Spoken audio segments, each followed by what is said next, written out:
Tafa TV ujibandiza kadi kani mwasize mutya mwasibye mutya ngenda kusaba subscribing ate onyigende kadi comment section gweli abakabonera mu comment section adusikananga oje following abajita Tafa TV ikijimba tumedeka abali kata nabasinzira e Saudi Arabia abasinzira Bahrain abasinzira mu gwanga erya Oman timwe kubanga mu following no kubanga mu subscribing ne munyigane kadi bamusanisa mukuru Dr. Hamza munange akakasiza nti omukoro gwabwe agunatene Embaga yaabwe ndani ne Rema Namakuula bano badde ku Embaga emu bitundu by'emukono babadde ku Embaga emu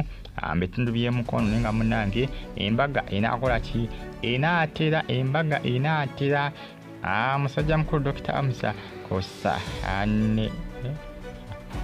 musajja mukulu Dr. Hamza kosa ne Rema Namakuula Embaga enatera Embaga eruddewo nnyo nenga abagagga baabwe bali mu kubanga batindozo mulengera Rema munange babadde balina yabadde alina gwawayamu naye ndozo mulengedde obunnya ku matama ndozo mulengera Dr. Hamza era nga bagateeka kuteekateeka meetings omukolo gunatera guyinza okubeerawo omwaka ogujja nga gutandika omwaka gwa 2024 ndoza mu February aba mu January kubanga abantu badde beebuuza yi mwakola introduction n'ate Embaga biki Embaga biki n'Embaga temukola ki temugikola Rema asuubiza nagamba nti banange Embaga nja kukola ki nja kubanga mbategeeza official date nenga asuubira mwaka gujja ogwa 2024 kubanga mwaka guno nga gutandika bali basubira nti oba enaabawo mwaka guno ogwa 2023 nga gugwako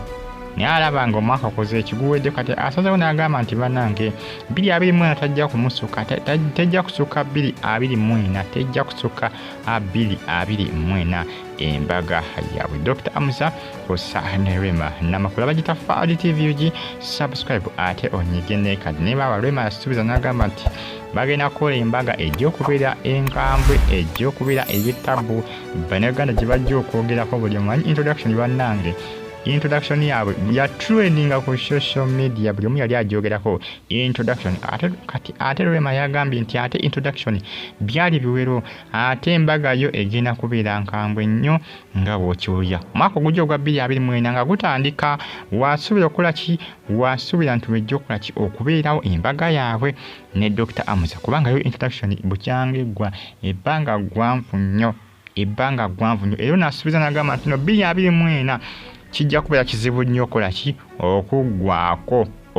nga tekoze ki nga tebaddewo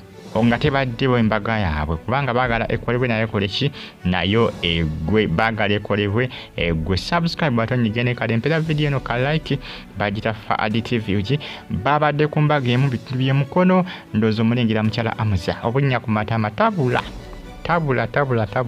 wabunya ku matama tebubula era ogenda okwengera munenga omulaba obunya ku matama nga yabulina yekka bantu bonna nga wamulengera munenga yabadde akola ki yabadde olengera omwami olengera omusajja mukulu Dr. Hamza Sebo yatwalaganya Edikins nakakananga akoze ki ng'amuggyeko Sebo omukyala baddaage bati mu Edikins tebannapowa era mpaka kakati bagamba lulibo Rema ojja kuddayo lulibo oliddayo naye ng'anaddayo Tafa TV subscribe ate onyigene kade mbagala nnyo era nga mbagamba nti muli bamannyo okubanga munfollowinga n'okubanga mwasubscribinga ne munyigane kade ku comment section weri abakabonera mu comment section ate osigale nga ojekumide kuba gita Tafa TV Embaga temugisibwa ya mwaka gujja ogwa 2024 eya Rema Namakuula kosa ne Dr. Hamza mwena mbagamba nti muli bamannyo nno kubanga munfollowinga n'okubanga mwasubscribinga ne munyigane kade followinga ne ku Tafa news bwe bulungi